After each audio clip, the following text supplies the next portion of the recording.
T&D Sports, an exclusive video broadcast.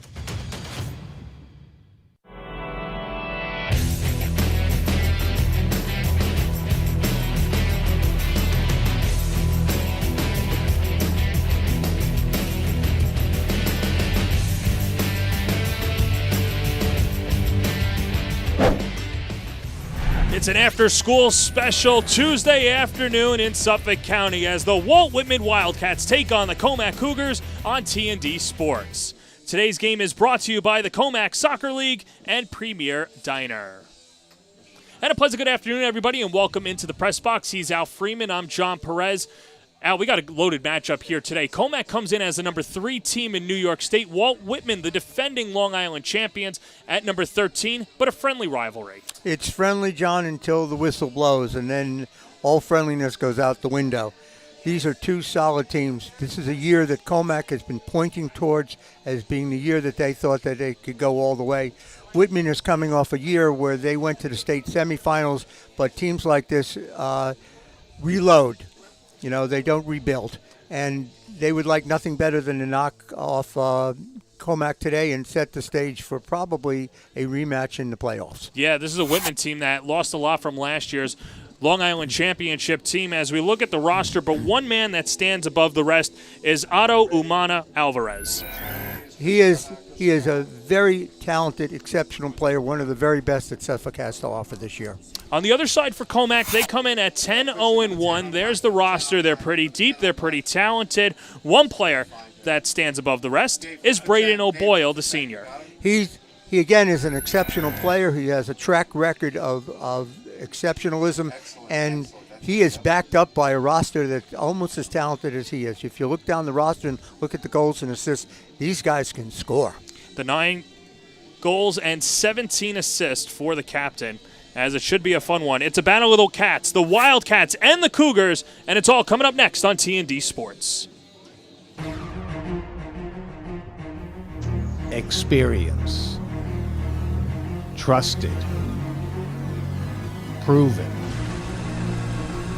Excellence.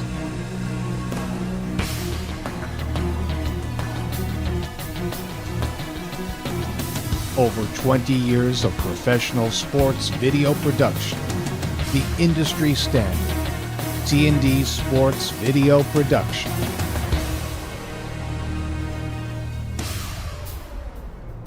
Whether it's a single game, a whole season, or a college recruitment video, T&D Sports is your one-stop video solution.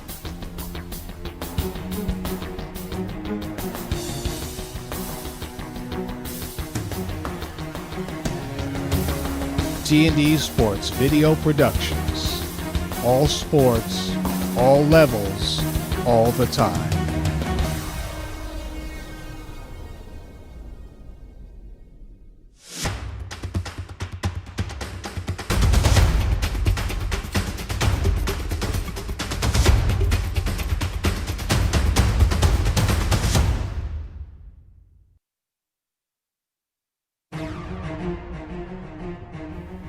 Experience.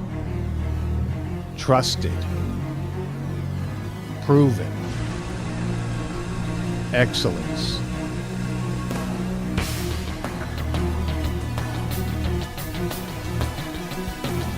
Over 20 years of professional sports video production.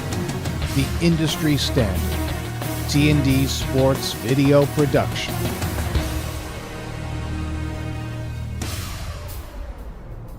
Whether it's a single game, a whole season, or a college recruitment video, T&D Sports is your one-stop video solution.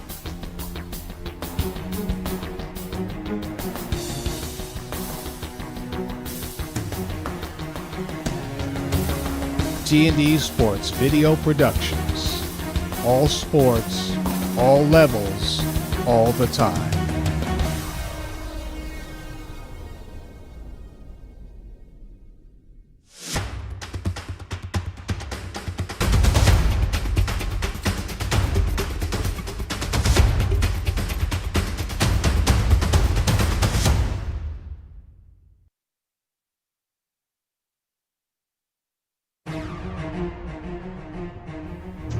Experience. Trusted. Proven. Excellence.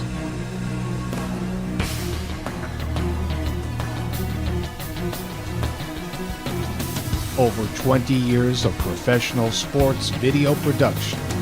The industry standard. T&D Sports Video Production.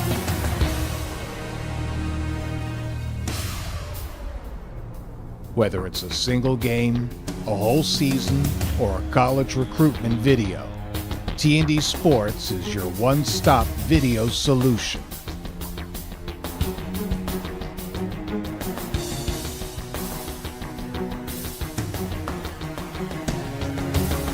T&D Sports Video Productions. All sports, all levels, all the time.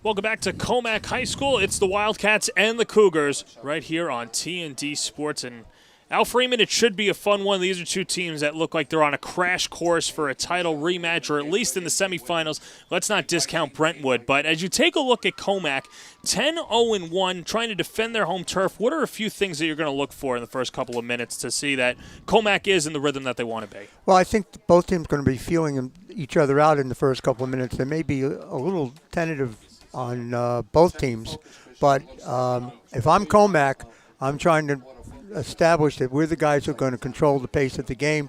The ball's going to move through the midfield, and we're going to have you chasing us. Like we mentioned, Commack 10-0-1, number 3 in New York State poll in the AAA. Well, the number 13 team, the Walt Whitman Wildcats, looking for the upset here today. And we spoke to John DiGiacomo, and he was very blunt about his team, saying that, hey, we know what Commack brings. We've got to play our game and our own specialty. But what impresses you about the Wildcats? Starting with coaching. These guys are extremely well coached. They know their roles. They have respect for each other. And I think one thing they have going for them today, John, is they're not expected to win. Everybody has them as second best in this contest. So they can play a little freer, a little easier. There's a certain amount of pressure on Commack because they're the ones sporting the undefeated season, and they have to prove it on their home field. Spoken like a true coach. Good bulletin board material for Walt Whitman as they try and pull off the upset, although I'm sure a lot of them are feeling, hey, we should be the ones that are the favorites here. They knocked them off each of the last 2 years. I know it's a little bit of a different field, different team, but a 3-2 win in the AAA semifinals can't knock that aside. And then a good 1-0 victory early in 2023. Walt Whitman's had their number. They've had the number of the last 2 matches. The previous 3 went Commack's way. But again, that's why you kind of have to throw the records out here, because these are 2 teams that have respect for each other, and they're not going to back down from one another. Certainly not, as this is a Walt Whitman team, 14-5 last year, defending Long Island champions, a victory over Syosset in the LIC. In fact, they had to come from behind to knock off Syosset in that win. We're in the AAA quarterfinals a year ago before that. 15 wins for Commack last year, as one more huddle for Walt Whitman as they get set to go and just waiting for the referees to give the A-OK. Here at a beautiful field, beautiful day, a little windy, but I think overall you can't ask for more perfect conditions for a soccer match. No, the conditions are as perfect as you're going to get it in October. It's, if anything, it might be a little bit too warm, and at the intensity that this game is probably going to be played, you have to look out for a little bit of cramping. 77 degrees and sunny, a few clouds in the sky, but overall really perfect conditions for almost the middle of October. Walt Whitman in the road whites with the burgundy coloring, and Commack in their home blacks with the yellow numerals.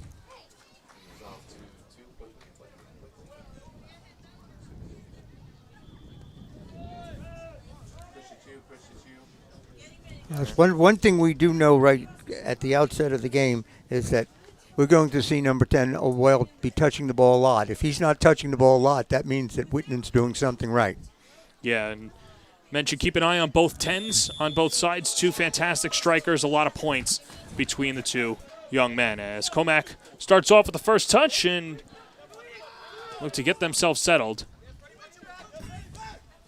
and sent up the field, as that's Ferenc Baggy. He's got 13 goals, 2 assists, and is another vaunted offensive weapon for the Cougars. Well, we've seen right at the outset that Commack wants to possess the ball. They moved it back into the backfield and then moved it forward, and Whitman was equal to the task, and they knocked the ball away. So Commack's going to start the attack again. Tracking that down was Luke McDonough, who Dave Moran, the head coach, says is the most underrated kid in Suffolk County, can shut down offenses, control the back line. And it's always fun when you talk to coaches because they'll just be hyperbolic and say this person's the best or most or whatever that is. As Commack tries to get it going, and on the far side, that's Miko Tucciolo. Last touch, and we should get our first corner of the afternoon. And Commack has a good solid start, getting an early corner.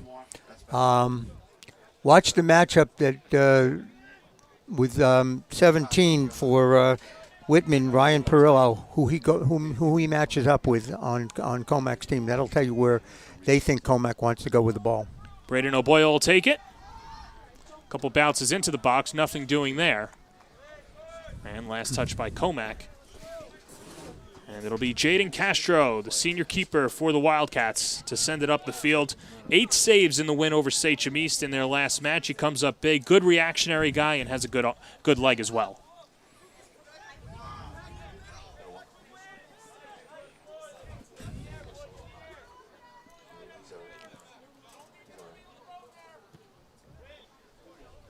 Castro drives it towards midfield.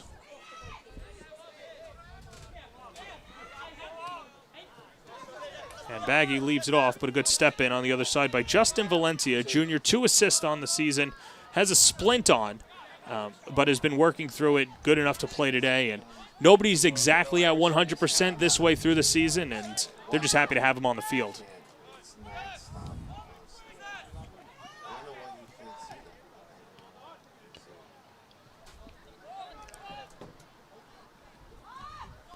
I can tell you at the outset, John, that neither team wants to be playing the ball in the air a lot unless they have to clear it. They want to keep the ball on the carpet. Connor Umsed steps in front of that, the junior, and he's a player that could be a Swiss Army knife. They'll mess around with him, put him on the wing. He'll go at players, kind of show them a different look, and last touches it to Commack, tosses in. Long ball comes all the way through. Commack working hard, and Castro steps in the lane. Notice that Perillo was back there that turned a dangerous play into an easy save for the keeper. Wasn't even a save. Perillo, a lot of talent, 2-sport athlete, also plays lacrosse, where he's going to be taking his lacrosse game to the next level at Salve Regina, a goal and an assist this year. And Al mentioned a few times, number 17 in white, Ryan Perillo, keep an eye on him.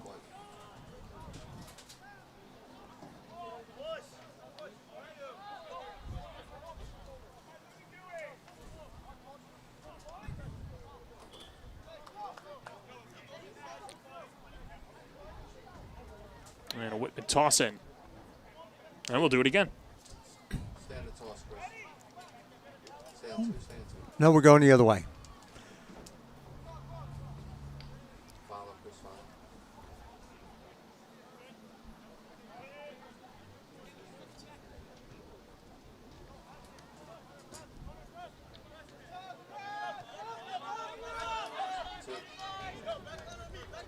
Commack resetting.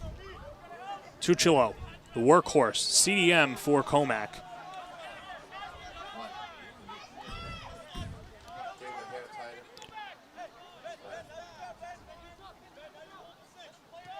Commack is willing to be very patient right now. They're trying to spread Whitman out because Whitman is closing down the passing lanes. And Commack's willing to possess the ball and have Whitman chase them. That's the way you wear the other team down.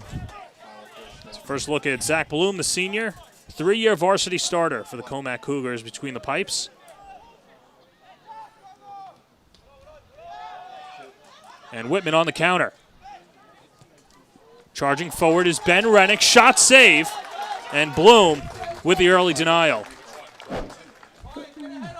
Let's take another look, Al. And the problem occurred here for Commack is they tried to make a short pass in their own backfield in traffic, and it got knocked away, and it was a great counterattack. First corner for the Wildcats.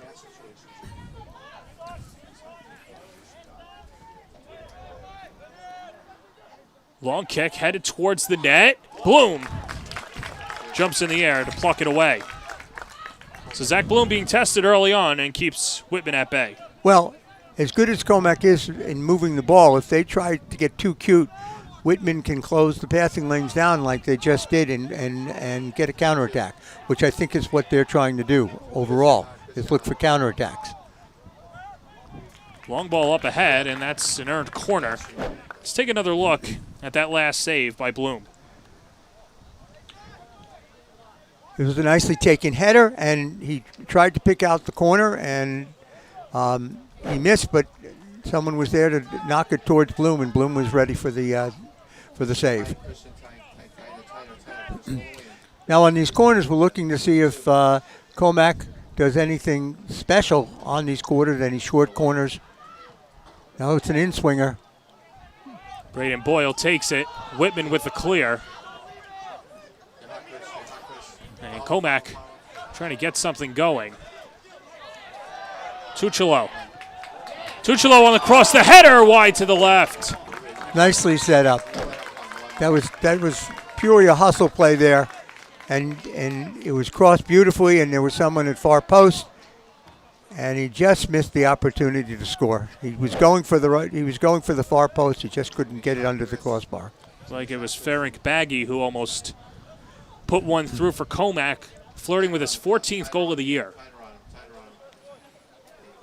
We've seen so far how dangerous Baggy can be. He had a counterattack before, and he was there on the header. Baggy, somebody who didn't win an award last year, will definitely be in the conversation this year. Only had 4 goals in the entirety of the year last year. Has more than tripled that. And still with a couple weeks left in the season, a chance to really put on a banner year.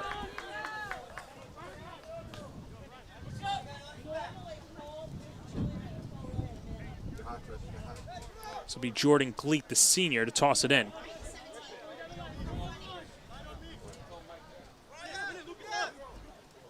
Gleet towards O'Boyle. And last touch by Whitman.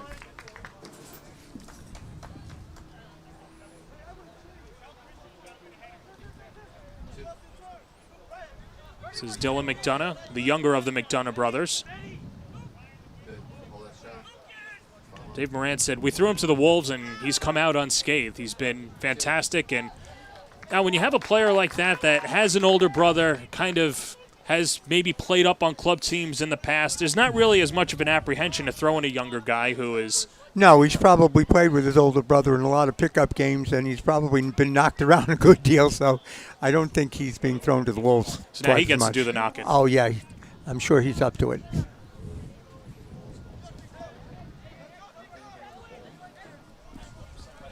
What we're about to see here is whether Commack can make the long throw. This is Miko Tuccolo. Good throw, and that's going to pop over the net. Good throw, and that was a design play. Someone came to that spot to look to head it. Yeah, that was Michelo with a long throw. Like you said, good idea from Commack. Oh, Boyle, the last one to touch it.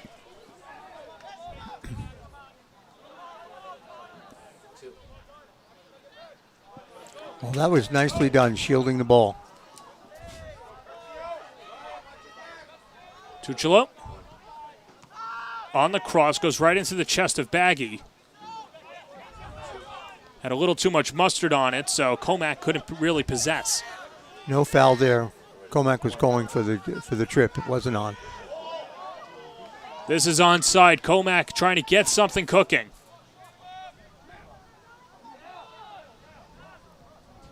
cross off the side of the net and out of play.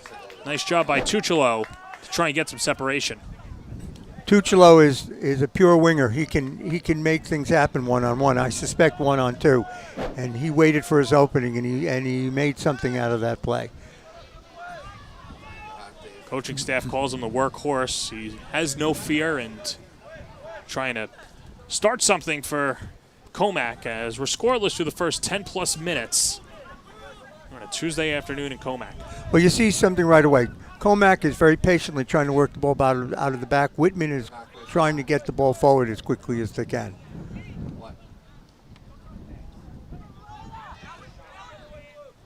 Edwin Miranda Gonzalez with the touch. Commack looks the other way. Dylan McDonough drops it off. Braden O'Boyle. Nice through ball in front, but squirts all the way to Castro, who pounces on it. Let's see this design again. He was looking all the time for the through pass, and he just missed his mark.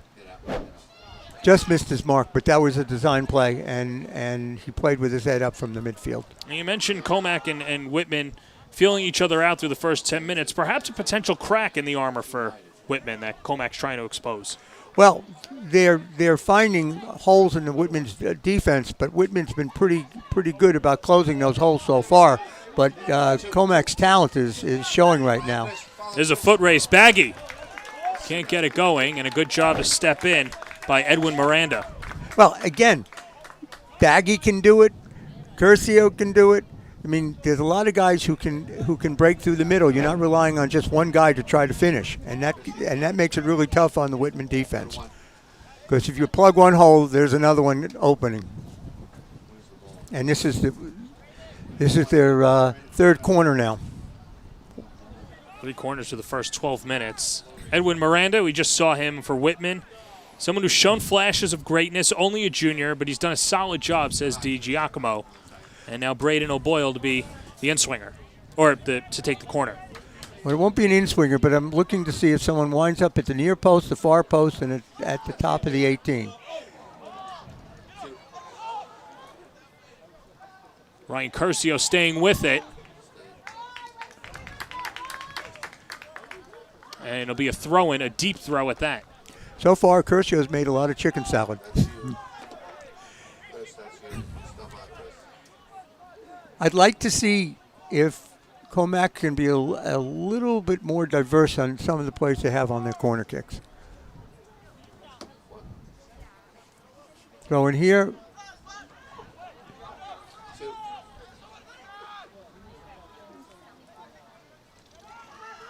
Bunch of headers both ways. And finally an offside. We'll give it to Whitman. Yeah, that's dangerous for Whitman to leave the ball bouncing around the penalty area that long. Saw Ryan Curcio before. Just special shout out to his parents, Bart and Tara, both Floral Park teachers. Dad, the union treasurer, and great supporter as well for Curcio. And watching and hoping that Cougars can pick up their 11th win of the year. Here's Baggy, leaves it off. Tucciolo. That was beautiful. And Castro knocks it away. Tucciolo had almost no angle, and he was able to put a difficult shot on goal. Watch this. He waits for the defender to commit himself, and he takes the shot, and he had virtually no angle, but had the keeper not been alert, that was in the back of the net.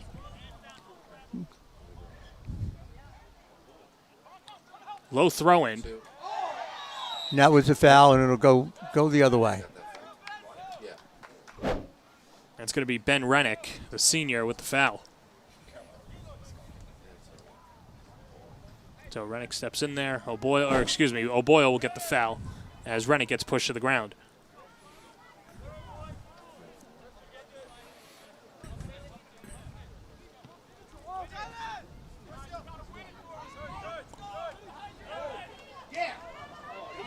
Spread up, Baggy, Castro.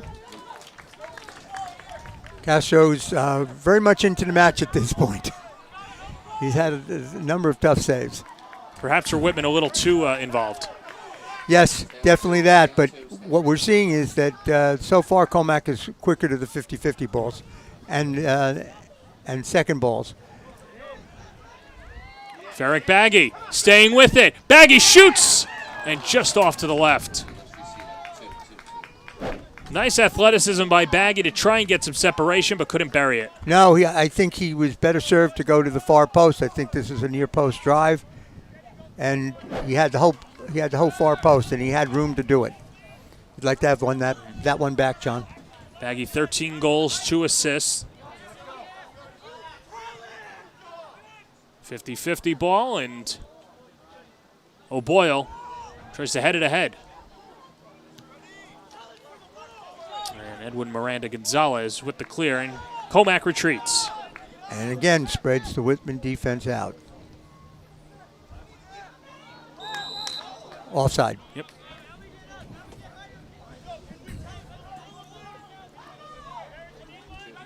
But sooner or later, if this keeps happening and the ball can be served back into the offensive third, they're not always going to be offside. Someone's going to get a break.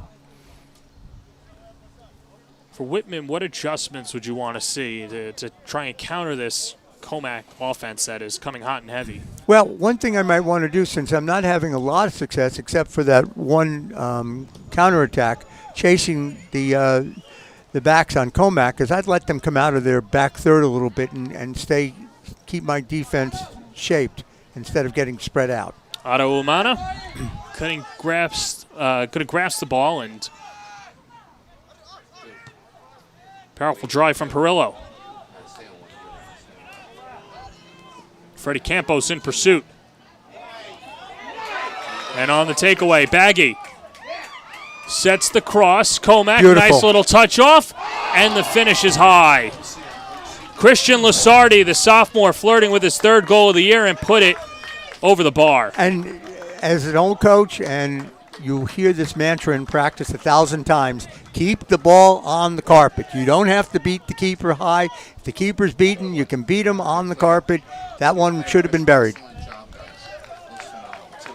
Lasardi thrown into the fire. He's been starting due to some of the injuries that Commack has had, and you can see the athleticism. There's still a little green, and like you said, maybe a more seasoned player keeps the ball in the dirt. Ben Rennick trying to feed it towards Umana. Umana 12 goals, 3 assists this year, the dynamic senior. Umana's been watched a lot this match. He's not touching the ball as much as I would hope at this point.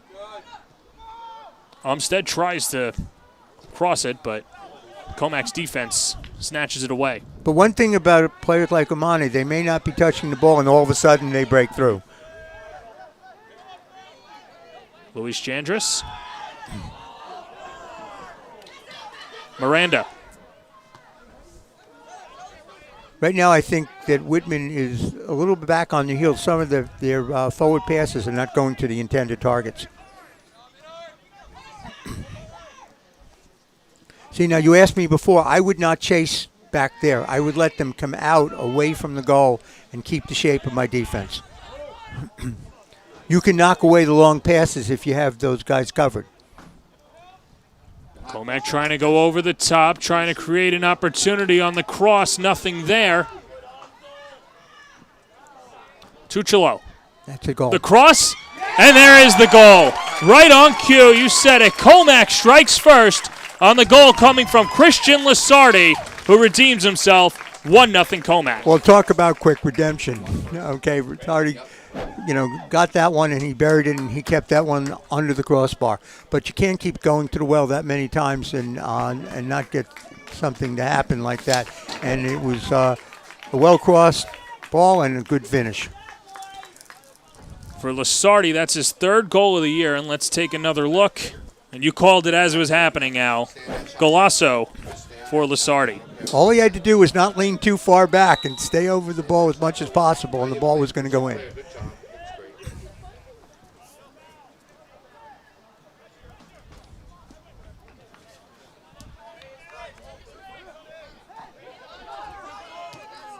Goal coming just shy of the 19th minute. And now Umana. They want Umana touching the ball, and if he can break through, he's got three people in black jerseys right there to meet him. So he may have to go off the 1-2 ball there if he's going to be effective, because they're not going to give him room to run with the ball. Chandler's working hard and commits the foul. Commack on the reset. And here they go. They're going to go back again, and they're going to try to spread you out. And now with a goal in their hip pocket, they can afford to take their time. On the chase, Baggy. 1v1. Campos with the poke. Curcio.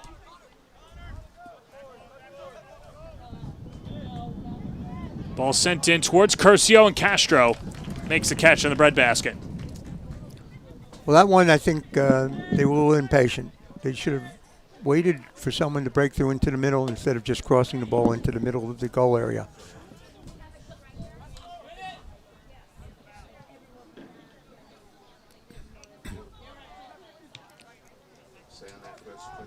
Ball sent out of play. And Whitman's going to get 2 substitutions in on their end at the next opportunity. Well, if we're going to do a little math here, John, and it's just an estimate, but something like 70% of the 50-50 balls are going to Commack. And that's not good news for Whitman right now. They've got to pick it up and do a better job of challenging for the 50-50s. The other thing Whitman has to do is they have to make sure that their passes are going to the intended target. That was Victor Salamanca and Steven Matamoros waiting to be subbed in for Whitman. Trying to shore up the midfield for the Wildcats. Shot blocked from Tucciolo. As Jandra slides ahead. Okay, there again, they were looking for Amani, and they missed by a mile. And if they settle down, we've seen that they have the quick strike capability that we saw in the first minute of play, or first 2 minutes of the play, where they put a tough shot on goal. And Bloom was up to the task. So if they can do that, they can equalize.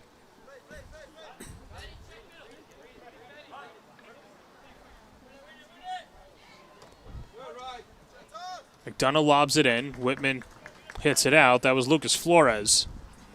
Someone's done a good job at the 6. Strong holding midfield. Likes to slow it up.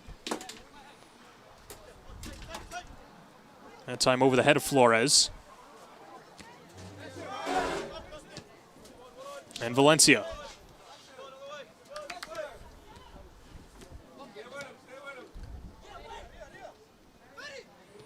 Now you notice that Commack is not over-touching the ball. It's 2 and 3 touches and on to the next guy. Centered. Shot. High. Baggy. Again, there's that pesky old carpet shot that should take place and didn't. If you're trying to bash the ball from the 15-yard line, you're wasting your time. You don't need to. The keeper's beaten. Just put it to where he's not. Might have been deflected. Justin Valencia was closing in for Whitman as so set up a corner for the Cougars. Corner number 4, corner number 5. You got it, number 4. Number 4. O'Boyle.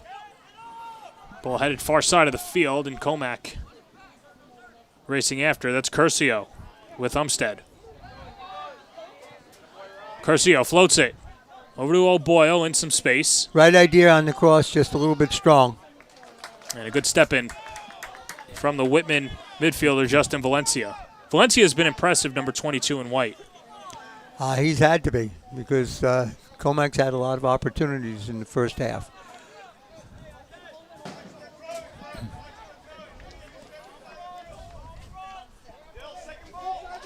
Throw in from Tucciolo. Well, at this point, you kind of know where the ball's going to be thrown. The throw is not strong enough to go to the middle of the penalty area, so you're looking for something near post. So the defender should be showing up, and so should the offensive guys. Right. So they might want to change it up at this point and maybe move someone out of that pack and just a short throw and then, a back header to someone who could cross it. Well, here. So what are we looking for here, Al? Well, I think more of the same. They're going to keep attacking that near post and see if they can backhead it. Almost had something there. Well, if it works, you keep doing it. Tuchelo. Commack back to retreat. Commack doing a good job possessing, not allowing Whitman to get their subs in. It's been about 4 minutes now that Whitman's been trying to get their subs in. Let's take another look at the throw-in. So what should Whitman try and do here is what I'm asking. Whitman's got a challenge for the ball. They're getting a clear backheader. So you either put somebody in front of them and someone behind so that you're going to win that and not give the clear backheader. And, you know, Commack's, hey, if it's going to keep happening, we're going to keep doing it. Now you got one person on. Okay, there it goes. That time there, what we were talking about, it went back to the throw-in. And there he is, and he's going to cross it. There's Baggy. Header from Campos. Sebas Troncoso watches it go out of play. And make no mistake about it, the possession by Commack is tiring. It's always tiring to be the chaser, not the chasee. I think that's the way you say it. You got it.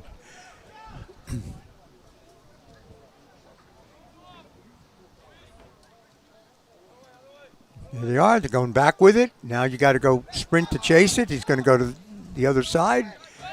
And you're chasing that. McDonough sends it far side of the field. Good ball for Tuchelo, 1v1. Tuchelo shoots, and a save by Castro.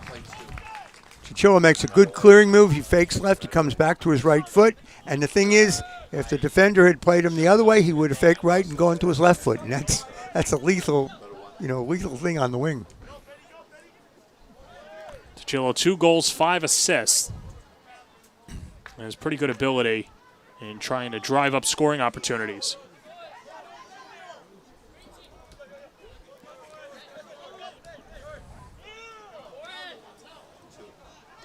Up the near touchline, that's out.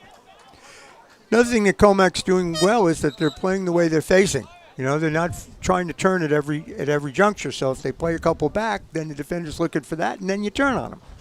So they're diversifying what they do on the field. And with all that we've said, with 27 minutes gone in the first half, Whitman is only down a goal. So if they can regroup and keep the score at least at 1 goal, they can regroup at halftime. Whitman finally gets the subs in. Victor Salamanca, William Villatoro, and Steven Matamoros. Sub that took 6 minutes to get going. Something percolating for Commack, but not that time. And there's that sub, Matamoros with the fresh legs to break it up. Araújo Amana. Amana's seeing at least 2 people every time he touches the ball. And he's got to recognize that, and his team has got to play off of him. You know, he's got to release the ball and then look for it back. He's not going to beat the Commack midfield trying to go 1-on-2 all the time, unless he does. Yep. Well, this Commack defense, at times it has to feel like there's more than 11 on the field.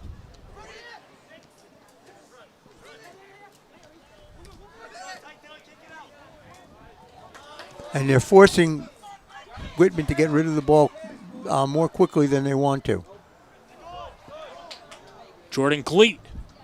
Touch shot, the save from Castro.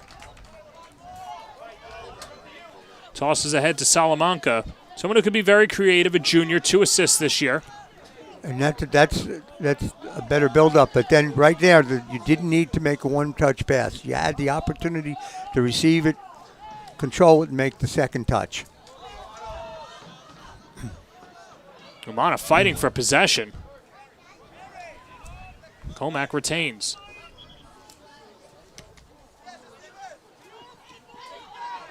Matamoros over towards Salamanca, who is out. Unlucky. He ran out of real estate.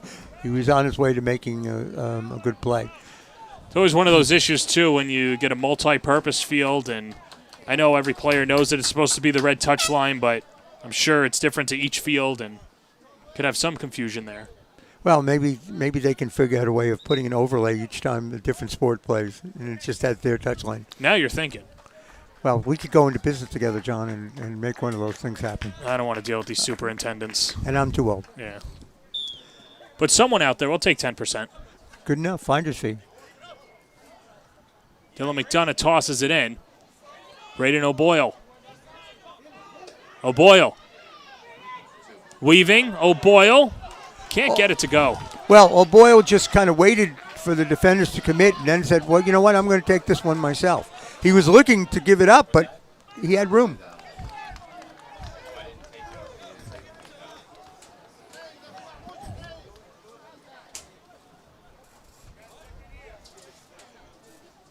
Throw in coming for Commack as we enter the final 10 minutes of the first half.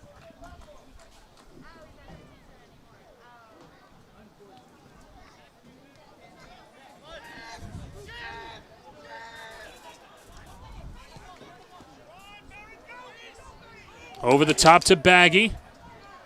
Fighting for it, Baggy. Past Castro. And he scores. Goal number 14 on the year. Ferrick Baggy makes it a 2-0 lead for Commack. And that was all Baggy. The pass was there, but it was a 50-50 ball. Baggy wins it.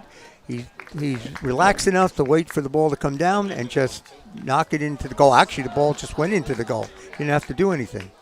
But he'll take the credit for it. You know, he touched it past the keeper, and then he just followed it in the net. Great individual play. You can see why he has a lot of goals. Dangerous striker, someone who's going to be bringing in the hardware this year for his individual efforts, and it's a nice little celebration afterwards. 2-0 Commack in the first half.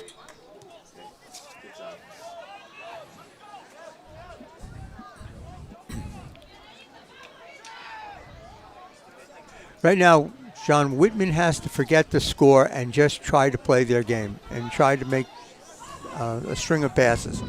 Because every time they take the long ball and it doesn't go where it's supposed to do or where it's supposed to go, they're just giving Commack a chance to come back at them. So they need to settle down and possess the ball a little bit. You don't have to, string as many passes as Commack is, but they need to put 2 to 3 or 4 passes together in a row.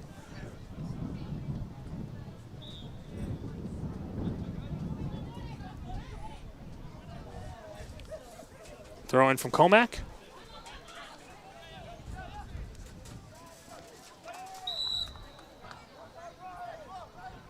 Perillo hits the deck, and they're calling a foul. Yeah.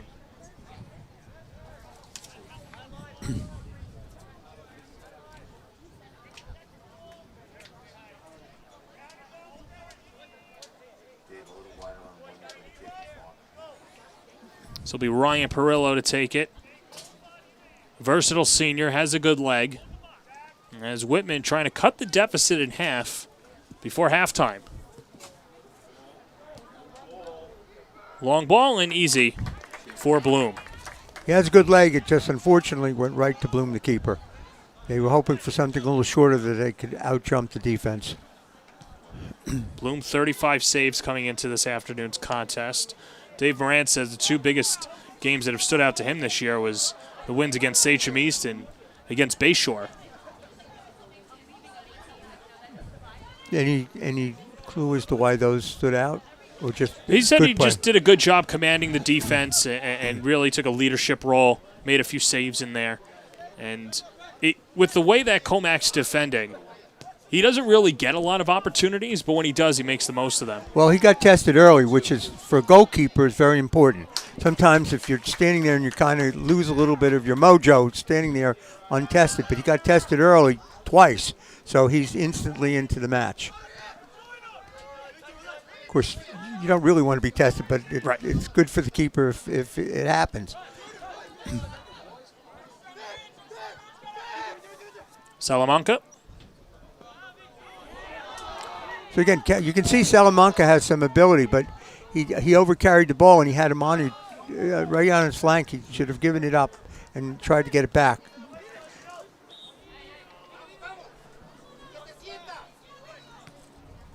Chipped ahead. And the header coming from Lucas Flores. Perillo skies it.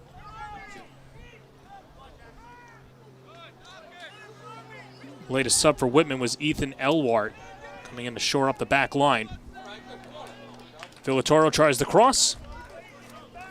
And that results in a corner, and that was one of the few times in the match so far that Whitman strung a couple passes together, got it out to the wing, and it resulting in a corner.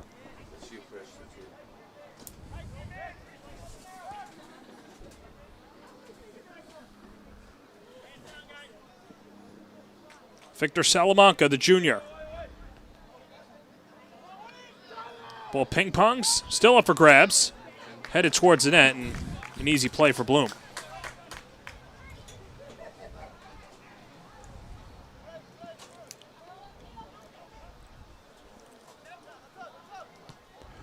So far, Bloom's had 2 kicks, and he's rushed a little bit, and he's not gotten the results that he wants. Needs to take a little bit more time with them. Took his time there. Yep. Sent it over midfield. You can see how much of a leg that he does have when he makes a good strike. Tochillo trying to take it away. Castro steps in.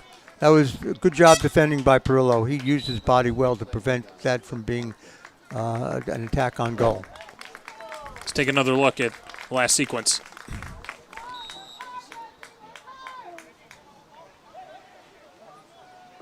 Right there it was kind of no one had control of the headers, and Whitman was hoping for some magic there. Yeah, that was Flores with the last touch, and you're right, just didn't have enough oomph on it. Campos slides it. And you notice that Whitman is being harassed by the Commack attack. They're not getting any room to move the ball around.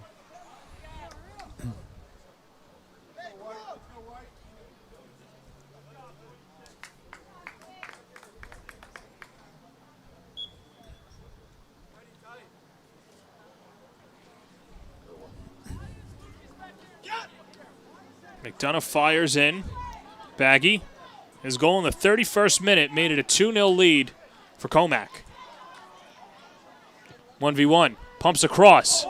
Well defended at the far post. Marisi trying to cultivate something. And now Umana. Under 4 minutes to play, Whitman trails by 2. Ball sent up the field on the far side. Ethan Elwart, the junior, can't get there. He didn't get there, but it was the right idea. He was about to run into a wall of black defenders, and he tried to get the ball into open space. It just didn't work, but that doesn't mean it wasn't a good idea.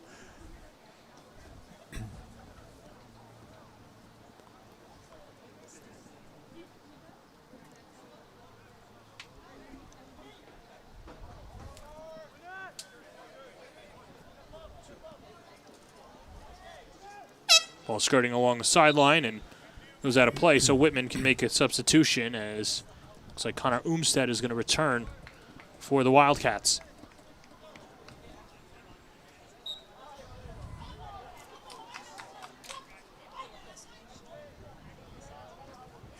Flipped in a tight window towards Umana. Umstead.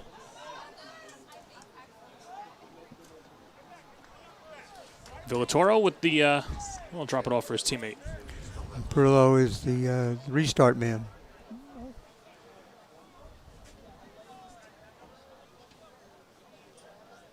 Toss it from his opposing bench.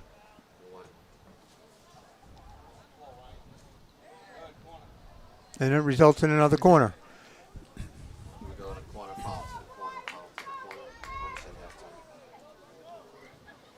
Thought for a second Umana was going to take it, but he was going to drop it off for Salamanca.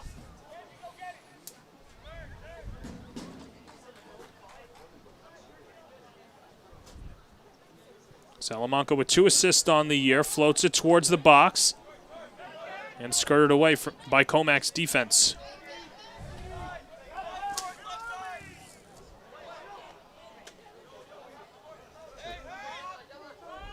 Commack continues to shut the door. That was Baggy. He'll drop it off towards McDonough, sends it across midfield.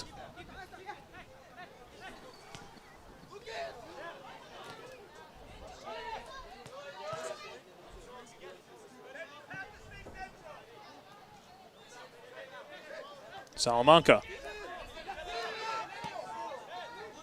And Matamoros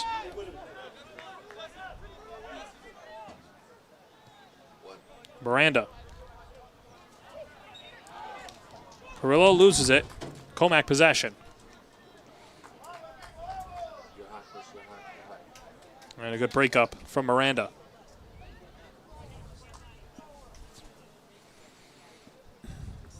What we've seen in go ahead. What we've seen in the last minute and a half is some of the best that Whitman has shown on the offensive end of the field. They're starting to settle down a little bit, move the ball around, and it's resulting in a couple of corner kicks. And could hopefully build some momentum offensively for the start of the second half. Ball in, header wide to the left, and Castro picks it. The header coming from Ryan Curcio, flirting with his 9th goal of the year. Well, the ball was played across the 18, and there was no one home for the defenders. And that was a good open look for the for Commack.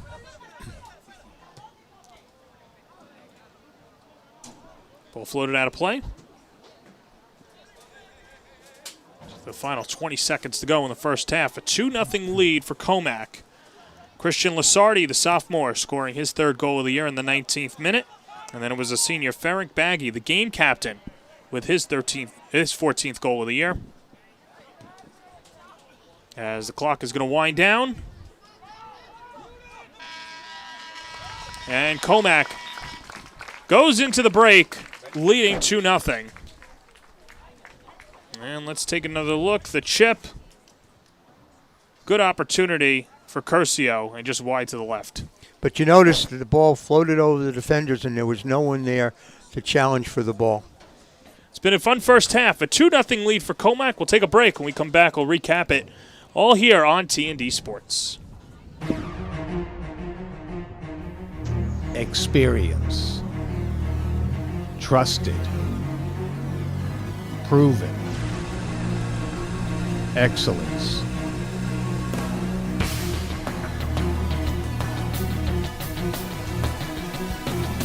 Over 20 years of professional sports video production. The industry standard. T&D Sports Video Production.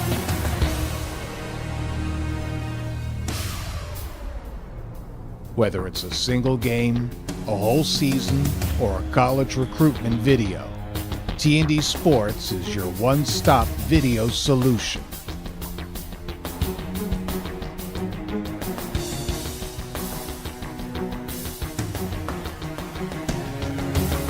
T&D Sports Video Productions. All sports, all levels, all the time.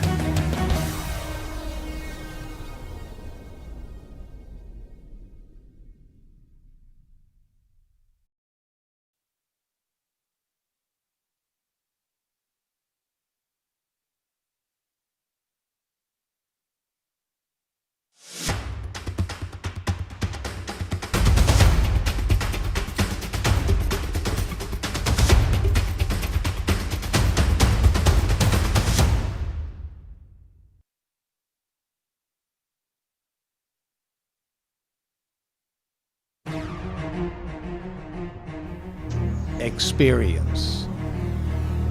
Trusted. Proven. Excellence.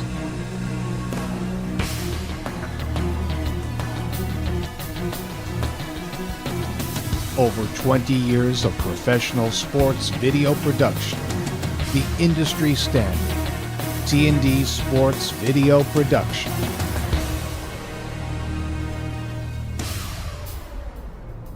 Whether it's a single game, a whole season, or a college recruitment video, T&D Sports is your one-stop video solution.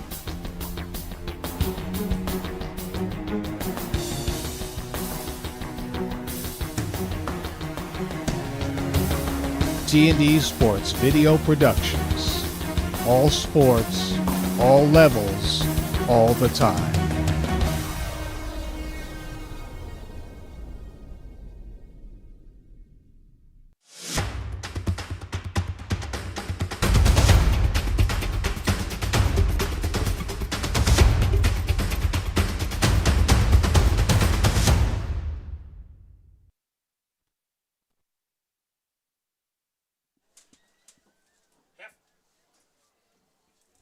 Halftime here at Commack High School. It's a 2-0 lead for the Cougars. This game is brought to you by the Commack Soccer League as well as Premier Diner, which is brought to you by Archie Georgiados. Just a few years ago, Archie and his family had the opportunity to see what the community means to the boys' soccer program, and it started when he was dating his wife, Katie Minovich, and they've seen the effort of the teams and what they've put into fundraising and raising money for epilepsy awareness in honor of her brother, Danny. So Danny was a proud son and will soon be part of the Commack community. And they are honored to be sponsoring today's game. So thank you again to the Premier Diner and the Commack Soccer League. We'll take a quick break. When we come back, we'll speak to John DePrima from the Commack Soccer League on TND Sports.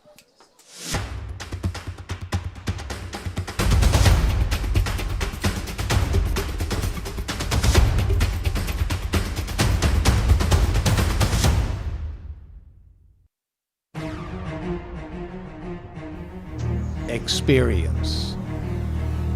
Trusted. Proven. Excellence.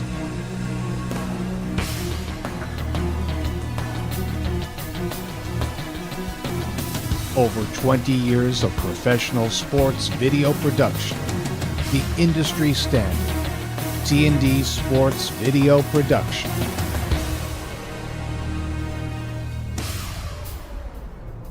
Whether it's a single game, a whole season, or a college recruitment video, TND Sports is your one-stop video solution.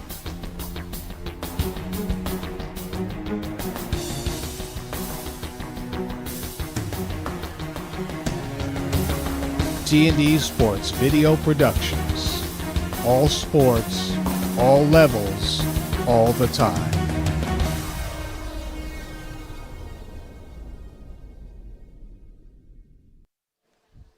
Halftime here at Commack High School, and this game brought to you by Premier Diner and the Commack Soccer League. For nearly half a century, the Commack Soccer League has been more than just a place to play. It has become a true pillar of our community. It's where friendships are formed, values are instilled, and young athletes are given the chance to grow both on and off the field. What makes the Commack Soccer League so strong isn't just the game itself, but the people behind it. The dedicated volunteers who show up early, stay late, pour their hearts into every practice, game, and event. You are the foundation of this league, and we thank you. We're also deeply grateful for our close partnerships throughout Commack, from our schools and local businesses to civic groups and families, all working together to support our mission. At its core, the Commack Soccer League is about creating opportunities for every child in our community to play, to learn, to compete, and most importantly, to feel like they belong. The Commack Soccer League will be celebrating our 50th anniversary next year. Still halftime here when we come back. Second half between Walt Whitman and Commack on TND Sports. Jump shot, leave your knee shot? We've got specialists for that. Face down after that face off? We've got specialists for that. Half pipe, leave you full of pain? We've got specialists for that. Orland & Cohen's top orthopedic team has specialized expertise and extensive training from the nation's premier programs in sports medicine, knee, shoulder, hip, spine, hand, foot, and ankle, so you can feel better, faster. Experience. Trusted. Proven. Excellence.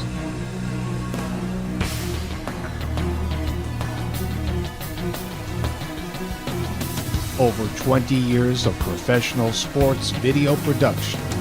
The industry standard. TND Sports Video Production.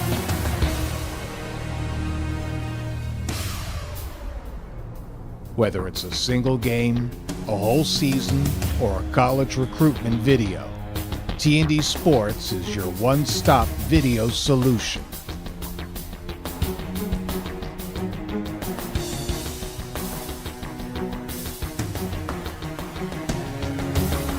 TND Sports Video Productions. All sports, all levels, all the time.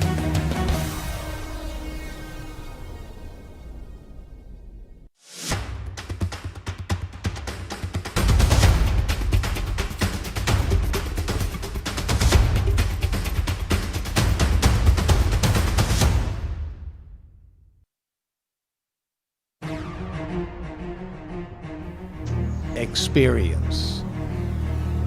Trusted. Proven. Excellence.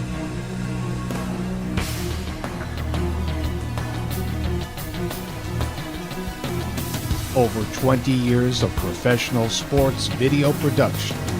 The industry standard. T&D Sports Video Production.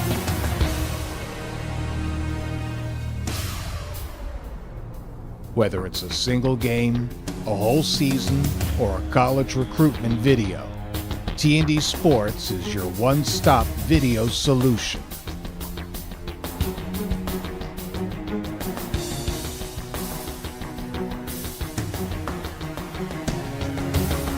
T&D Sports Video Productions. All sports, all levels, all the time.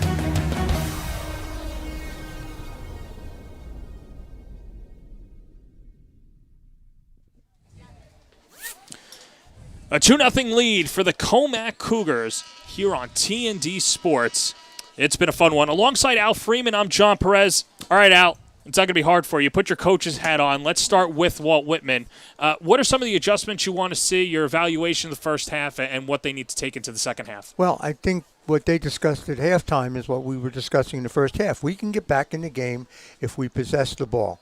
I would make sure that Omani touches the ball, but not necessary to carry it forward, to distribute it, get open again, and be there to finish. He's a dangerous, dangerous player. If they can get the ball into the area again, get a couple more restarts, maybe they convert. And especially if they work to get a goal early and get some belief, they can get right back into this match. On the other side for Commack, what'd you like? What adjustments do you want to say? Well, Commack was moving the ball well. They were seeing each other. They were winning the 50-50 balls. And, after some early finishing problems, they found the back of the net. So I guess more of the same. If it ain't broke, don't fix it. And that's exactly what's been right. working for Commack. These two have had a pretty good history as well in the playoffs. They met in the Suffolk County Final back in 2014 and 1996. And, of course, last year in the semifinal when Walt Whitman bounced Commack. It's going to be interesting to see how this league plays out. And I know the winner of this game will obviously carry that momentum going into a potential rematch. But don't sleep on Brentwood either. They're going to be knocking at the door as well. I wouldn't sleep on Brentwood. And although Commack's had the better of the play this match, you got smart coaches, you got talented players. They'll figure out a way if they play again to narrow the gap, if the gap still exists at the end of this game.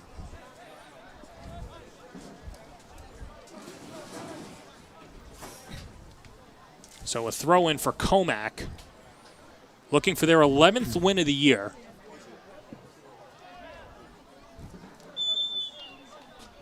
And a whistle, and I think that occurred just outside of the box. Yeah, it's a restart for Commack.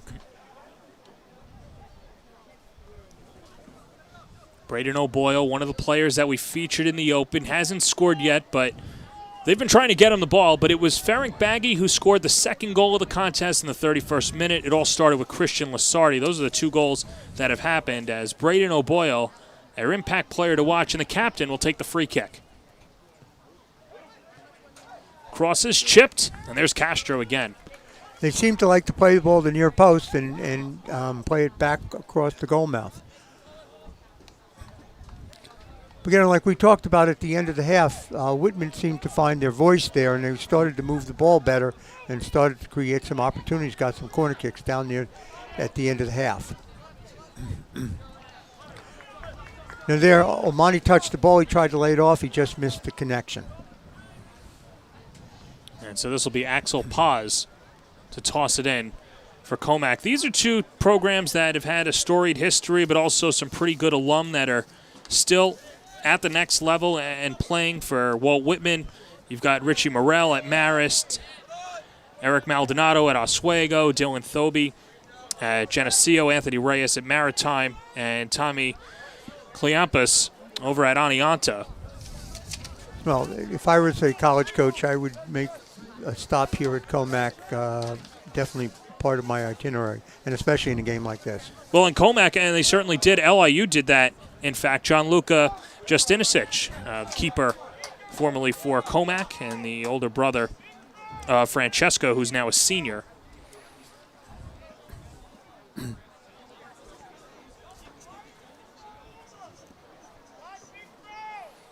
Okay, Perillo has the potential for a deep throw. Let's see what he does with it.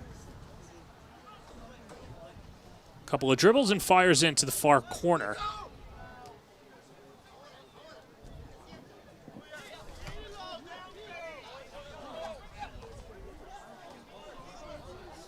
Big header as Sebas Troncoso looked like he was boxing out. And he looked like he was boxing out, and he knew that Bloom was going to come off his line, and he did. Zach Bloom, the 3-year starter, starting the second half. It's interesting, Al, because Dave Moran has a lot of depth, and even a lot of his backups would be starters at other programs. That just goes to show how good Commack is. And sometimes coaches will split the duties with their goalies. A couple of years ago, that was exactly the case for Commack. He's sticking with Bloom for the time being, but how important and how do you strike that balance of playoffs are coming up, you want to be in full gear, but you've got a good league opponent? Like, how do you balance playing time amongst a deep team? Well, again, it depends on how much confidence you have in your depth. Over the course of the season, you want to make sure that you have injuries covered, and you also want to develop players. So you have to sometimes just bite the bullet and get those kids in. And, with the depth they have, that's not a very hard bullet to bite. Ryan Schalk goes down for Commack. Refs say play on. We'll see for how much longer. They're going to stop it now. That'd be a big loss for Commack. Ryan Schalk holding on to his right knee. You hate to see that. Collision there. So while we have an injury timeout, we're going to take a timeout as well. Just over 4 minutes gone by in the second half. 2-0 Commack. Experience. Trusted. Proven. Excellence.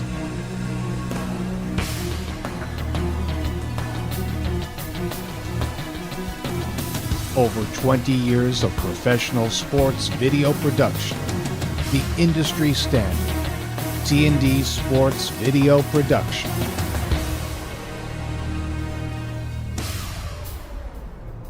Whether it's a single game, a whole season, or a college recruitment video, T&D Sports is your one-stop video solution.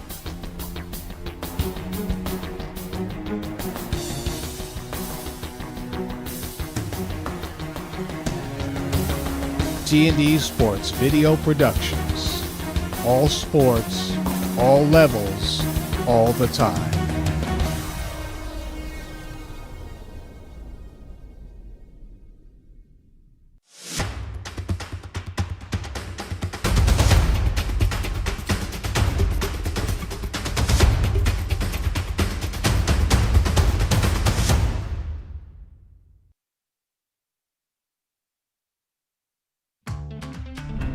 Not feeling the love after your last tennis match?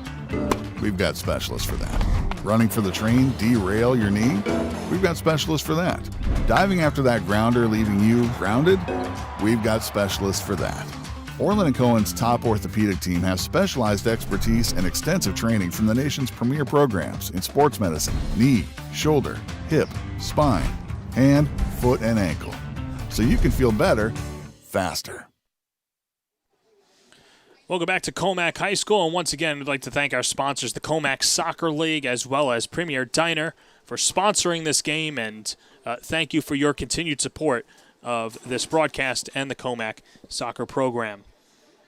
Tough sight to see on the other side. Ryan Schalk was holding his knee and was being helped off the field. You hope that it's just something that is a quick turnaround and he could get back on the field as soon as possible. Well, I'm looking over to the far side, and he is walking a little bit better, but as you said, hopefully it's just a shock to his knee and he'll be able to return. Meanwhile, what the referees did in that last sequence is they allowed a play on because Commack was in a dangerous position to score, but then they brought it back and of giving Commack a direct kick for where the foul occurred.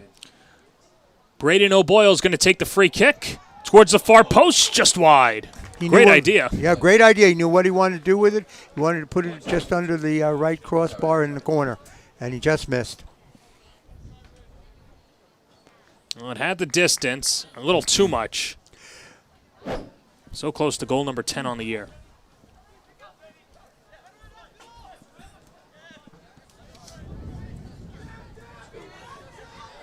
Perillo goes down. And he's going to get a call.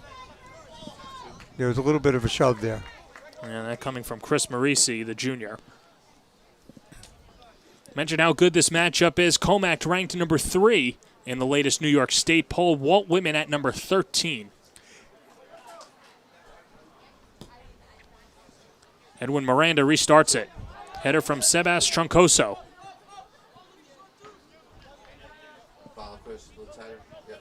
Campos. And a throw in for the Wildcats.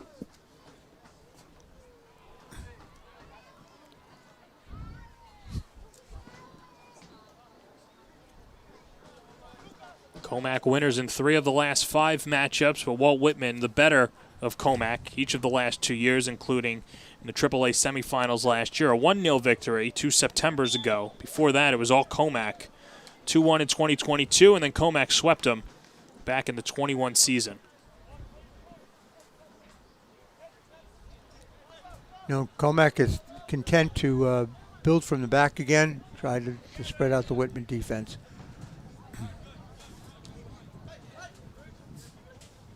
Troncoso serves it ahead. Here's Curcio.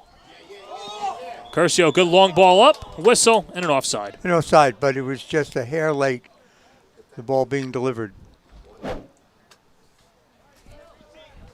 Well, we don't have the line to see on the replay, but maybe just a hair. Just a hair. But you know, the official was right there, so he had a pretty good eyeball on it. Well, they were trying to get to O'Boyle, and Al, you've seen a lot of great prospects that have come through the island. What's your thought on O'Boyle and maybe what he can contribute at the next level? He's got the technical ability. He has the read of the game. He's quick. I think there are a lot of coaches that would like to have that kind of talent on the field. Currently with some mid-major interest. He's 5'10", 2-time All-State, 5-year varsity starter, and then some tussling and a whistle. Yeah, that's going to be a direct kick. And that time you saw Imani touch the ball. He touched it off to a teammate, and Benjamin Rennick almost burst through. He had to be taken down. Now he's going to get a restart. And that's an easy play for Bloom to keep the shutout intact. But more of those quick touches for Whitman, they're going to get through the Commack defense. Nice header by Perillo. That was windborne. Mentioned Perillo a few times. You really like his game too. Yes, I do. He's all over the field. He's a solid defender. He's really tough on the ball. This will be a corner for the Cougars. Be the 6th corner of the match for Commack. And first of the second half. Well, we know that consistently they were going to the near post in the first half. Let's see what they do here. No, they go with 2 men. Started with O'Boyle, dropped off towards him. The chip. Header, still, and it's in. How about that? Number 2 for Ferenc Baggy, and that makes it 3-0 Commack. And they disguised it a little bit. They've been going toward the near post all of the first half, and that time they put 2 on the ball, quick touch, take 1 step with the ball, and then cross it. Nice play. Good last touch to beat Castro, and a little insurance for Commack. Baggy's 15th of the year. And Commack sitting in the driver's seat.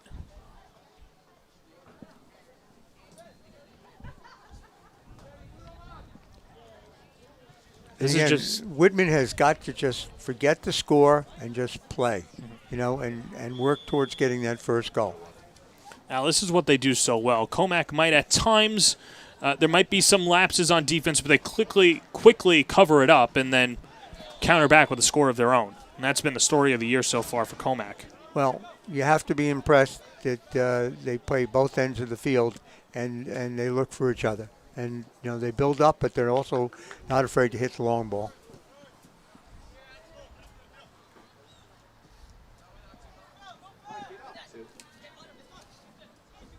Nice play by Umstead. And that's exactly what you want. Umstead got it to Amani. Amani took a well-taken ball and just missed the corner.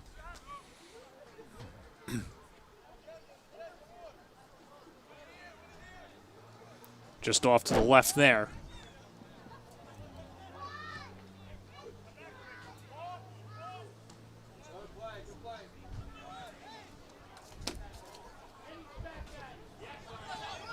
Back the other way, Commack. The drop off towards O'Boyle. And there's Perillo again. Perillo's a good captain, and Walt Whitman really likes what he brings just from a leadership standpoint. You mentioned his tactfulness. That's not a word. I apologize. But his athleticism, and he could be very tactful. You were the English major. No, I was history major, so I'll beg off on that one. I'm going to let you stew in your own juices on that one. Well, all right, Mr. History. Historically, who are the types of players that Perillo reminds you of? Historically, well, that's a tough one. I'd just say this: he is a good, solid defender. He's got size, he's got speed, he's got toughness. I see that playing at the next level. How's that? That's very good. We'll go to Salve Regina to play lacrosse, but could be a good gem at the soccer team too, and perhaps a walk-on opportunity as O'Boyle plays it back.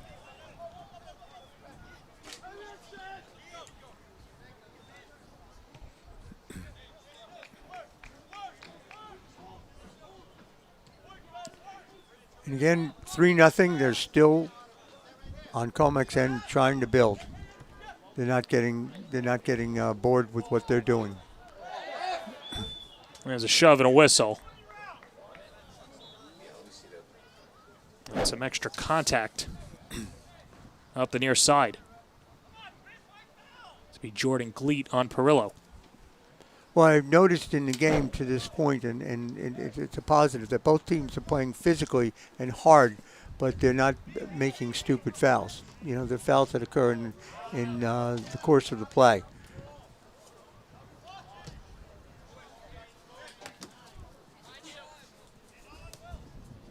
Slid up ahead, Perillo. Baggy. Already 2 on the day.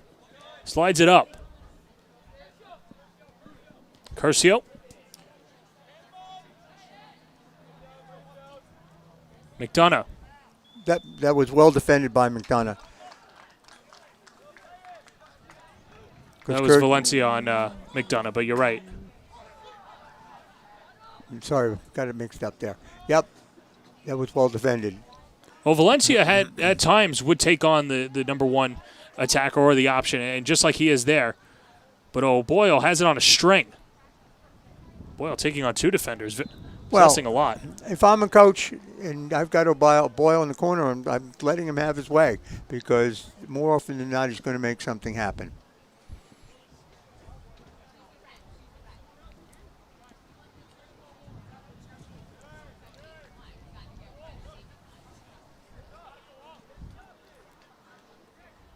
Jaden Castro. The long kick. Commack might be up 3-0. It's not because of Jaden Castro, as we have a downed Walt Whitman player, but Walt Whitman's keeper has been pretty good between the pipes. No, certainly the goals that were scored were well-taken goals, and they would have beaten most keepers.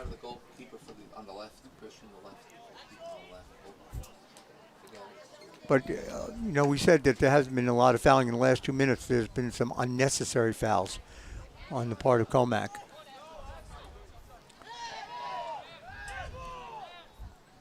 Crowd wanted a handball. Whitman last touched it.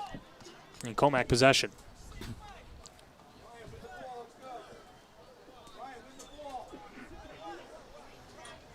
Here's Axel Paz. Starts in the left back. Someone who's fearless, a grinder, goes nonstop, handles the throw-ins as well.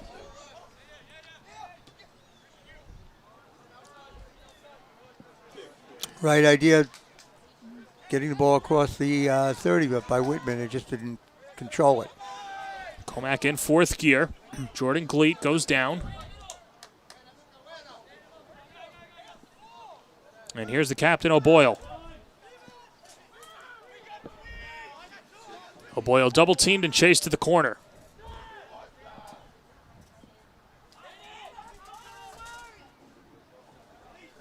Good defense from Umstead. Good defense by Umstead, and you see O'Boyle is not fazed by playing 1v2, but eventually he was going to lose that. Nice job by Whitman's defense.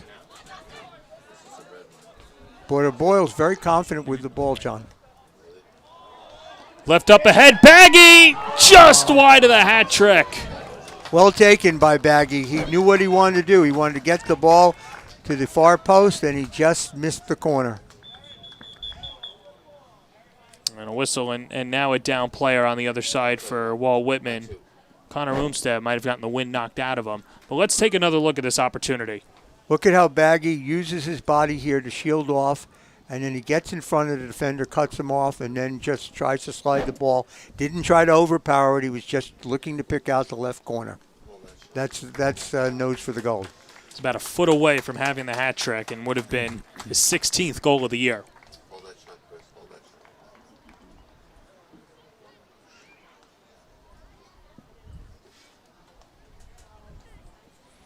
Looks like that was Perillo what went down, but he's okay.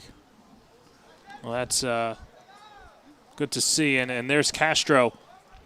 And we were talking about him before and doing everything that he can to keep Walt Whitman in the game and trying to create opportunities for his offense, or at least keep it at a 3-0 game for the final 25 minutes. And even on that last play, which we said that Baggy played very well on that. He came off his line. He made it tough on Baggy, cut the time in the room that Baggy had to shoot.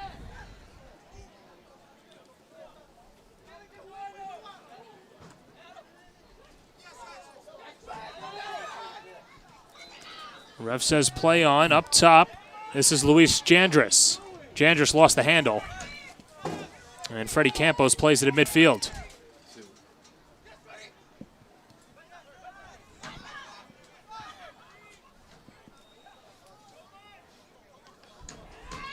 Jandris as it comes up top. Commack on the counter.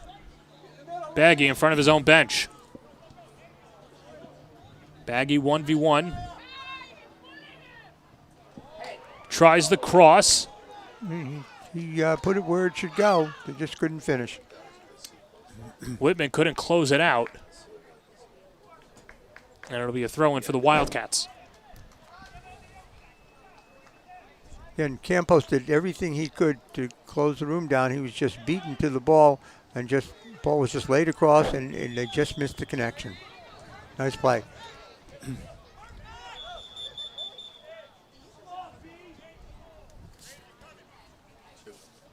I think the referee's signaling to Commack Ixnay on the fouls there. Refs have been good. They let him play on. No, it's been a well-officiated game, and that instruction there was an example of good officiating.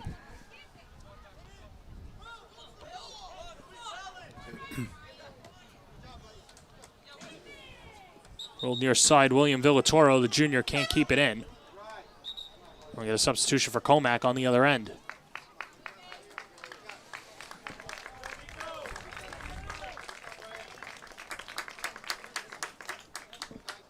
So Miko Tuchelo goes off, and coming on for Commack is Benji Hatena. Someone who could help in the midfield, athletic, good in the air, moves the ball well east to west, and has fresh legs for the final 23 minutes. And, pursuant to our discussion before, he's considered to be a rotation piece on this Commack team, part of their depth. Let's take another look as Bloom shuts the door on the incoming attack from Whitman.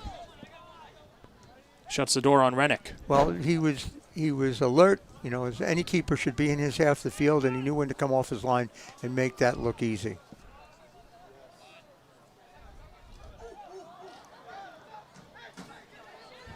No call there. Yep. Good no call. Goal kick. Now, you mentioned before that Jaden Castro is he's got a good leg, but when he's putting the ball at midfield, Commack's winning the balls in the air. So what Castro just did is he played it short.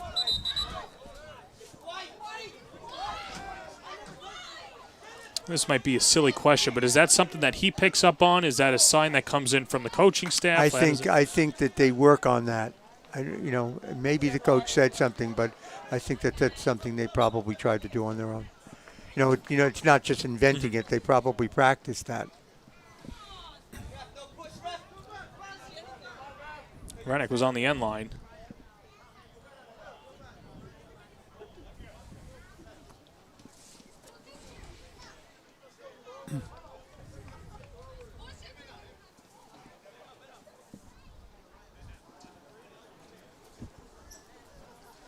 Big week of soccer on the TND Sports Network. On Thursday, we'll have girls soccer. Massapequa takes on Syosset.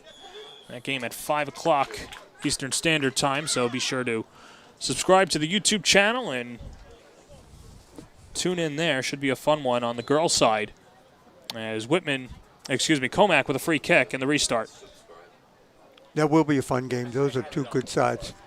Massapequa a little down this year, and Syosset with a good program, but either way, it's a power conference on the other side, and both coaches have been blunt about the difficulties, but they're embracing the opportunity and both of their squads. And that is also a rivalry game, especially since Syosset's program has come up in the last couple of years. Yep. Get the feeling that everybody looks at Massapequa as their rival. Well, they've been the gold standard for a lot of years.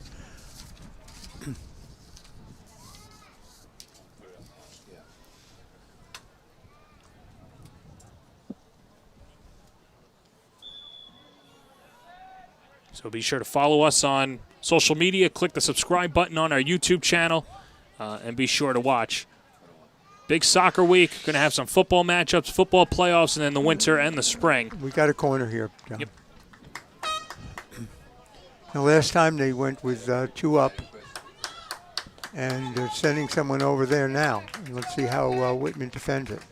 And Whitman's defending it properly by having 2 up.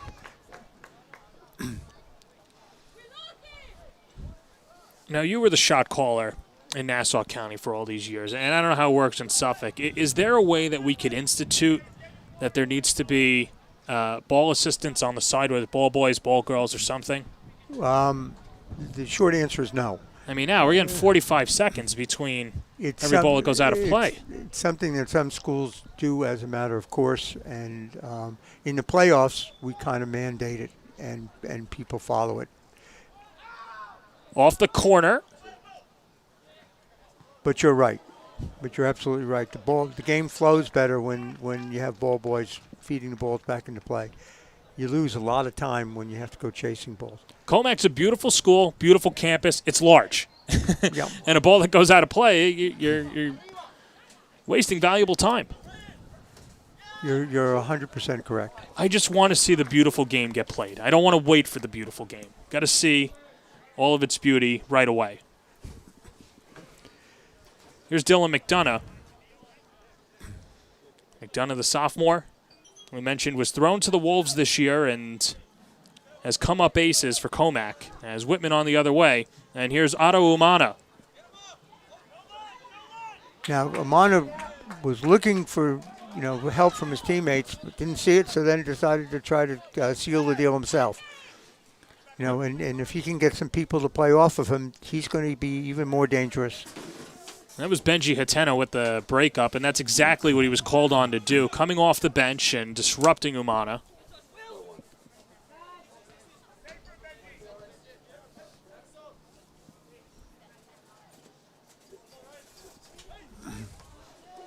Baggy 2 goals today, vying for his 3rd, and Castro scoops it up. He's certainly hungry.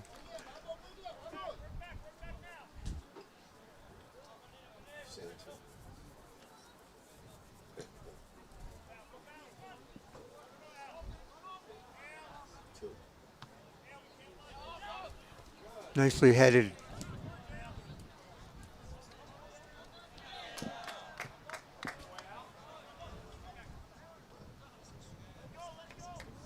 And that'll skirt out of play. Throwing Cougars. We're under the 20-minute mark, and Whitman is still trying to grind away and try to find a way to put one in the back of the net.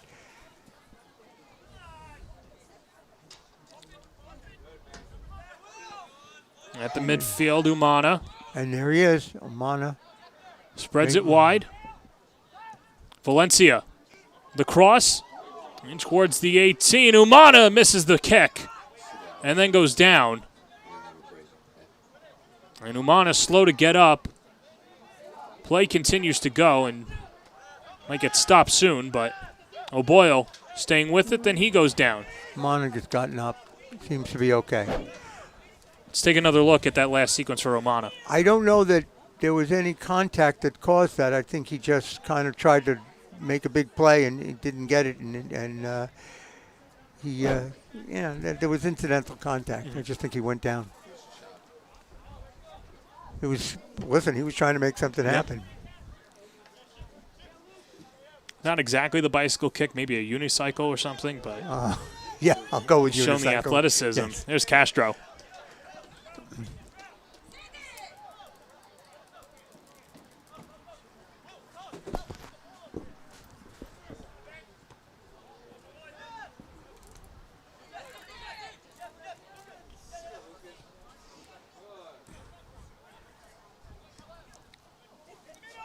Nice run there.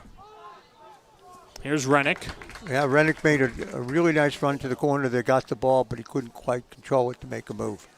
But it's still a nice play.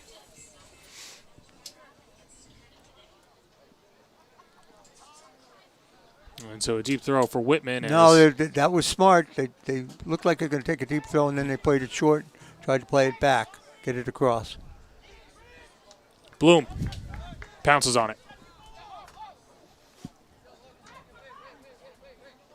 Or check that new goalie for Commack, and that's Logan Gatto, the sophomore. So we spoke about it before, about how long you're going to go with your starter Bloom, and now Gatto getting the opportunity for the final 15 minutes. Well, again, if you have to play the possibility that players get injured, and you want people to be on the field and have their time so that they're not stepping into a difficult situation without being prepared. So.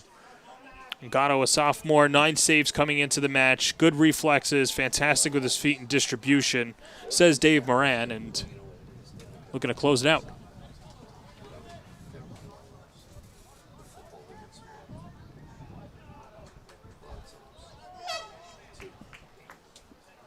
And now Moran will continue to empty his bench.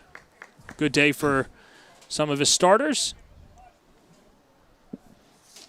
That was Christian Lasardi. He scored the first goal of the afternoon. Back in the 19th minute, his third of the year coming off. Sebastian Bigos, the junior, comes on.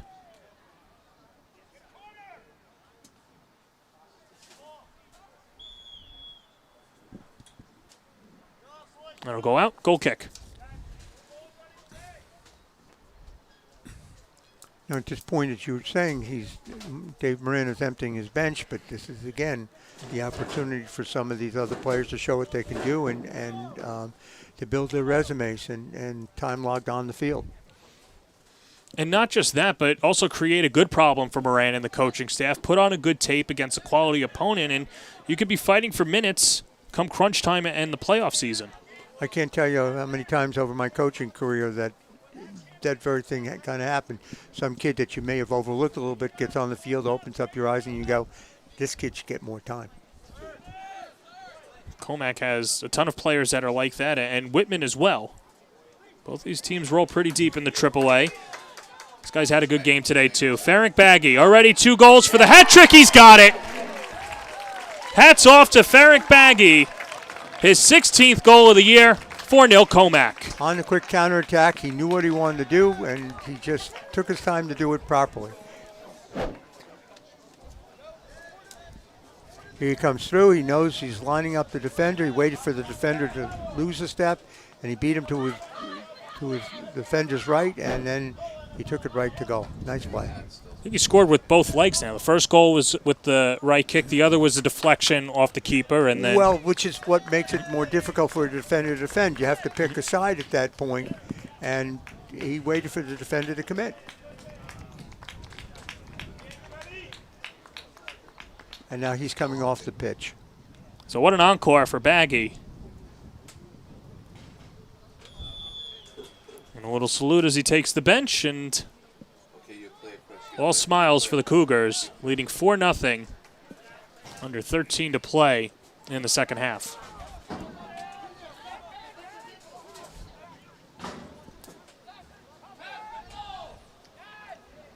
Rennick shifts it, and there's Gatto.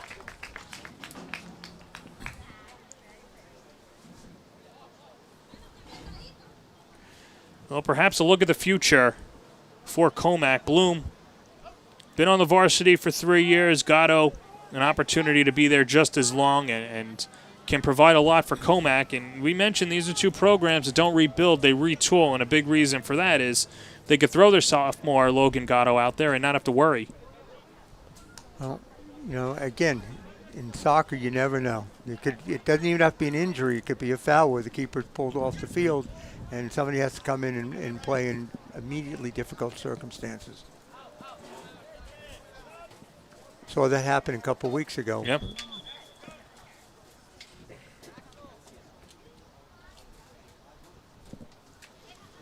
Axel Paz comes off.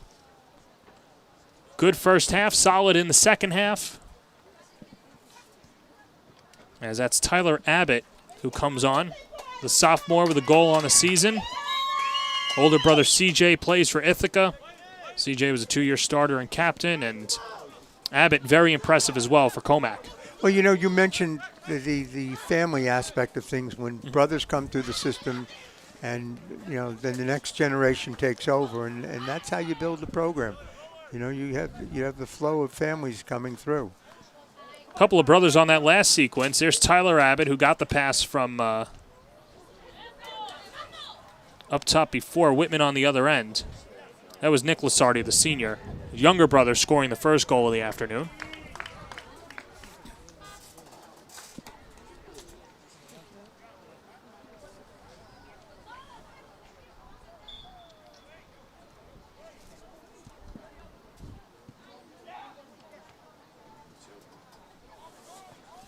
Knocked out from Matamoros. And no souvenir for that gentleman. They have souvenirs in soccer games like that? Have you ever seen Kicking and Screaming? There was a whole arc there. That's somebody catching a free penalty kick. And taking it home? Oh, yeah. Oh, well, there you go. Great movie. Will Ferrell, Mike Ditka's in it. Will Ferrell is not on my favorite list of actors. Really? I am not an Elf fan. That's the one you don't like. I don't like Elf. I've never been an Elf fan. Oh, man. That's universally loved. I could be talked into other movies. Well, everybody has their favorite holiday movies, and their favorite sports movies. He just made an awful movie with Reese Witherspoon. I went right to, I don't know, my wife watched it. It wasn't great. Something with weddings. Well, I never said there wasn't movies I liked from Will Ferrell. I just didn't like Elf. Yeah. All right. To each their own.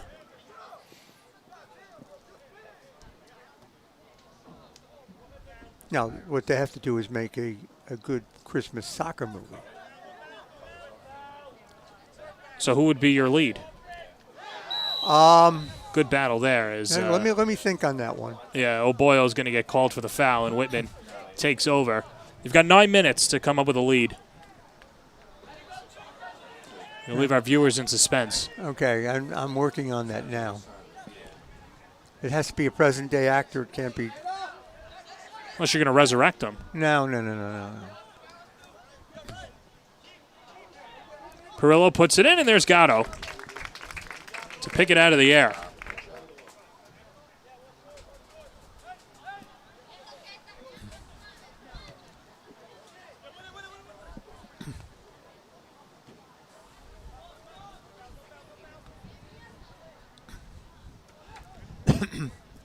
Talking about actors in movies, did you ever see the movie where Sylvester Stallone played a goalkeeper in a prisoner of war movie? What movie was that? I think it was called Revolution or something like that. But it takes place in a concentration a prisoner of war camp, and the Germans want to play a soccer game against the prisoners and use it as propaganda. And Sylvester Stallone, who has no soccer background, ends up being the keeper, and he saves a penalty kick at the end of the match and keeps the Germans from being able to use it as a propaganda. So it winds up in a tie, and then the prisoners escape. He could do it all, because remember, he ended the Cold War by beating Ivan Drago on Christmas. Yeah, and for no money. Yes, in Rocky IV. That guy does it all. Victory, thank you. That's the movie, Victory. Good World War II movie. And it did have a soccer player in it, a famous soccer player who. Well, credit to Tom Bruno and the quick fingers of Thank you, Tom. figuring it out. That was much appreciated. You rescued me there. That is executive producing right there. After that last whistle, both teams emptying their bench. So we're going to get to see a bunch of guys that bring it every week in practice, now getting to play out the final. A couple of minutes. That was Gabriel Yanis, the junior, who threw it in, number 3 in white. Played in the direction of Anthony Canales, the senior for Whitman. And Canales will toss it in. I thought he was going to toss it in, but it'll be Yanis. Okay, so somebody like Michael B. Jordan, the guy who played in Creed. Yes. I could see him playing a defender on a soccer team. It'd be good. He's got an athletic back. He was in Friday Night Lights on the show. Played the quarterback. Didn't take me the whole rest of the half to come up with that, by the way. That was good. Okay. I didn't think Michael B. Jordan. That's pretty good. Now you come up with one. Well, everyone wants Chalamet. Like, if I just want to make money, you put Chalamet in the movie. Yeah, but where does he play on the field? I mean, he's a striker. Pretty boy. Can move up and down. He's got the hair. No, he's got the guitar. Central chops right, exactly. Could do it all. Yeah, I know. That Dylan movie was very good.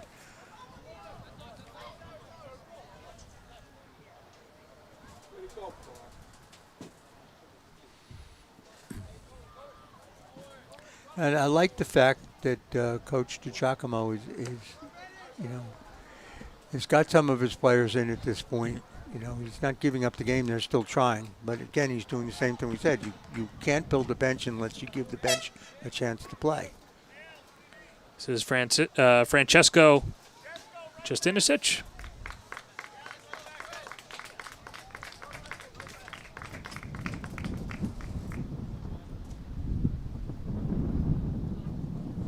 And a couple more subs, and now it'll be Lasardi to throw it in.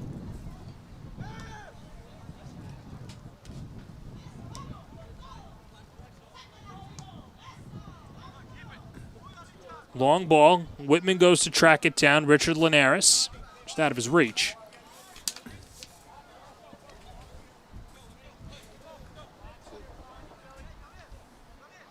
A throw in from Commack, who is 5 minutes away from picking up their 11th win of the year and remaining undefeated on the season. Team that won 15 games a year ago, falling in the Suffolk semifinals to Walt Whitman, and the returners taking out revenge today. Well, they may get the revenge today, but the ultimate revenge is what you do in the playoffs. And I'm sure Whitman's going to go to school on the film here, on the broadcast, and whatever other taping they have. And if they do see Commack again in the playoffs, I have a feeling the game will have a different feel to it. Armando Jaquez, and well, hits a touchline, or no, was it a foul?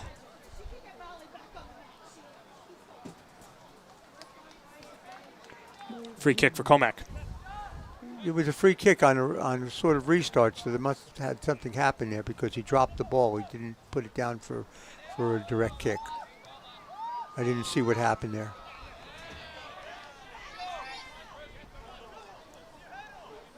Chris Caiazzo.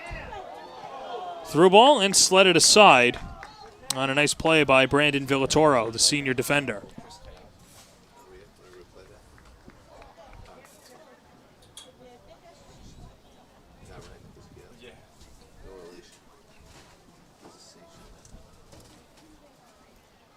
Jaquez pops it straight up.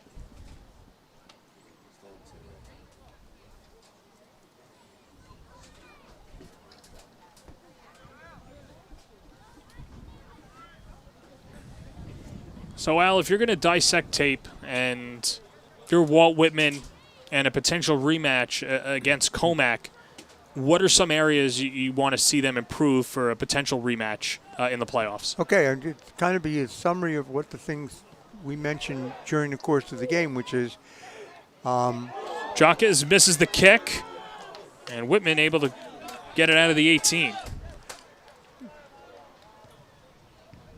So one of the things is playing off Omani, who's an exceptional player. You can see how good he is. And, maybe looking at how they defense Commack coming out of their back and keeping the shape of their defense. Okay, and mainly stringing passes together. I don't think they had a lot of situations where they put together combinations, and they have to do a better job of that. You can see people like Benjamin Resnick, who is clearly a talented player, and Ryan Perilla, who's an excellent defender, and Castro is solid in goal. So they have to change the scheme and blunt the Commack attack from coming out of the back, and then they have to win the 50-50 balls. That's something you can say, but you have to do it. And if they can play off Omani a little bit more crisply and let Omani get the ball back after playing off and then get it back to him, and string combinations together to separate the Commack defense, then they're going to find openings in Comack's backfield, and they might have a different result. Varsity off the mark there. But for Commack, a hat trick from Ferrick Baggy. He was named the captain for the game today, and something out of Moran's mind, he had the magic touch to name his game captain the player who will be the player of the game. Yeah, I think you might have something there. He might have had something before the game. I didn't do anything, yeah. But, yeah, he's definitely the player of the game. But it doesn't take away from the collective team play that we saw from Commack today. They got the ball in many dangerous situations.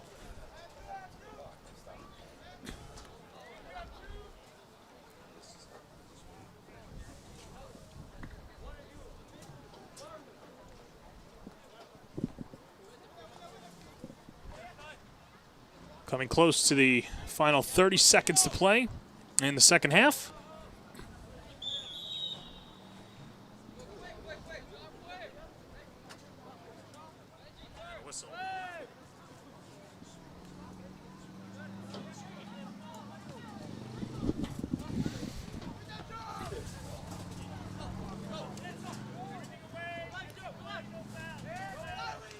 Now Whitman will try one more time, but the countdown is on as Commack is going to pick up their 11th win of the year. Ferrick Baggy with the hat trick, and Christian Lasardi with the first goal. A 4-0 victory for the Commack Cougars over the Walt Whitman Wildcats, who fall to 7-3-1.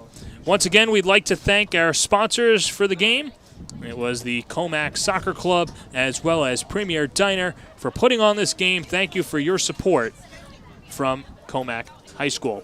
Well, that's going to do it for our entire crew. Alongside Al Freeman, I'm John Perez saying so long from Commack High School. This has been a presentation of Suffolk Boys Soccer on TND Sports.